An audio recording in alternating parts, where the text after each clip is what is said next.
Most people fear death, some try to ignore it, others spend their whole lives worrying about it, and some just hope it's something far away. But what if death isn't something to fear at all? I've heard stories from hospice nurses and people who work closely with the dying, and again, two powerful reasons stand out. The first reason is grounded in biology, in the way our own bodies are designed. The second comes from countless mysterious experiences that science can't explain, but that so many in the field swear by.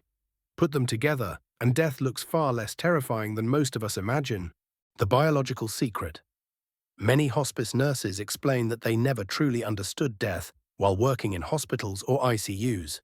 In those places, machines, alarms, and constant medical interventions fill the room.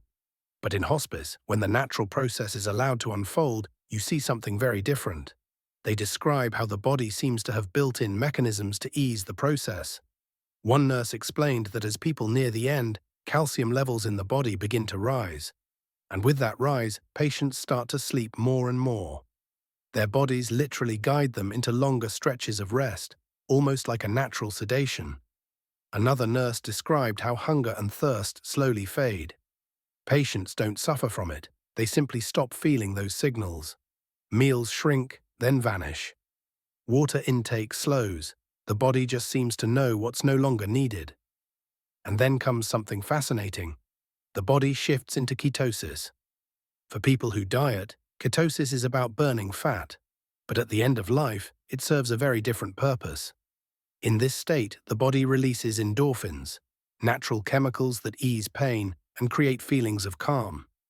It's as if the body provides its own medicine, numbing discomfort and creating peace without anyone having to intervene. Hospice staff see this again and again, the body itself softening the exit. That alone makes death feel less frightening, but the second reason is even harder to ignore. Section 2. Mysterious end-of-life phenomena. People who work in hospice often talk about strange, unexplainable moments they witness. Some patients speak to people nobody else can see. Some reach out their arms, as though greeting someone just out of view. Others fix their gaze on a spot in the room, eyes wide and calm, as if they're seeing something beyond this world. These moments, sometimes called deathbed visions, have been reported for centuries. Different cultures, different religions, different time periods. But the stories are strikingly similar, and one nurse's story in particular reveals just how powerful these experiences can be. Section 3. The story of the young patient. This nurse described a young patient who entered hospice care far earlier in life than most. He didn't have many friends or family close by, so the hospice team became like family to him. They laughed with him, supported him, and shared late-night talks about life, fear, and what might come after. As time went on, the signs appeared that his life was nearing its end. His breathing changed, his body weakened, he slipped into unconsciousness. The nurse knew the end was near. She left his room, sat in her car, and began writing her notes. And that's when something extraordinary happened. The nurse explained that suddenly, as she sat in her car, time itself seemed to stop. The world around her faded away, and she heard his voice, not with her ears, but deep in her mind. He called her by name, and with it came a flood of feelings she could hardly describe: love, peace, freedom, joy. Every ounce of fear and anxiety he carried in life was gone. And then he repeated a single line over and over: "If I had only known, I never would have been afraid." She said it felt like she was soaring, like he was showing her a glimpse of what he was experiencing in that exact moment. And then, just as quickly as it began, it ended. She found herself back in her car, tears rolling down her face. Moments later, her phone buzzed. It was a message from the nurse inside the home. He just passed. And she knew whatever she had experienced was real. Section 4. The shared death experience. Later, she learned that what she had gone through had a name: a shared death experience. It's when someone close to the dying person feels or sees a part of their transition. It doesn't happen to everyone, but reports of it come from all over the world, across different cultures and belief systems. And while each story is unique, the themes are almost identical: an overwhelming sense of love, peace, and freedom.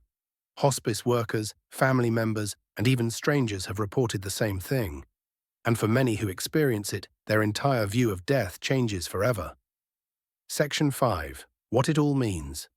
When you put these two reasons together, death takes on a completely different meaning.